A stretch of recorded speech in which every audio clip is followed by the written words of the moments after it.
नमस्कार, मी ओम आणि आपल्या एका नवीन ब्लॉग मध्ये आपलं स्वागत आहे. आज सकाळी आपल्याला पप्पाने सांगितले की खत कालवाय. मग काय, पोरं आले आणि खत कालवायला सुरू केलं. आणि एकदा नाही, दोनदा नाही, असा 3दा हात मारलेला आहे. बरोबर काढून घेतलं आणि थैल्या भरणं सुरू केलं. मग काय, थैल्या भरण्या झाल्यानंतर गाडीत टाकले आणि आम्ही निघालो शेताकडे. गाडी तर खूपच आदळत होती, पण गाडीत बसण्याची मजा बी खूप आहे.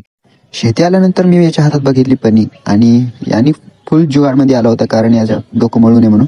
आणि मग काय, थैल्या मी उचलून देत होतो, पोरं नेत होते. खत आणणं झाल्याच्या नंतर आम्ही मोगं वगैरे आणलं आणि मग पप्पानी खत पेरायला सांगितलं, पोरायला वटी वगैरे बांधून दिली आणि 1-2 तास पप्पा सोबतच हिंडत बसले.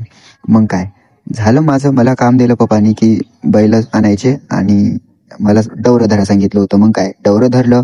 मग आपलं डवरनं झालं आणि मग मी बैल सोडले आणि गाडीकडे घेऊन आलो, कारण आपल्याला बैलगाडी घराला न्यायची होती आणि आपला बैल पडला जोरात. मग मी आपली गाडी आणि आपला शेतचा रस्ता तुम्हाला माहितच आहे. मग काय, गाडी घरी आल्यानंतर मी गाडी पहिले भरून दिली आणि मग मी निघालो शेताकडे. शेती आल्यानंतर पहिले बैल चारले थोडं वेळ आणि मग वर सोयाबीन बघायला आलो. सोयाबीन बी मस्त आहे या वर्षीचं, आणि सोयाबीन येते 4-5 दिवसात. मग पप्पानी थोडं वेळ फकडी दळायला सांगितली होती. पप्पाने थोडीशी धरली, मी थोडीशी धरली. फकडी हाणणं झाल्याच्या नंतर हळद खूपच भारी दिसत होती आणि मी निघालो घराकडे. लाईक, शेअर, सबस्क्राईब करायला विसरू नका.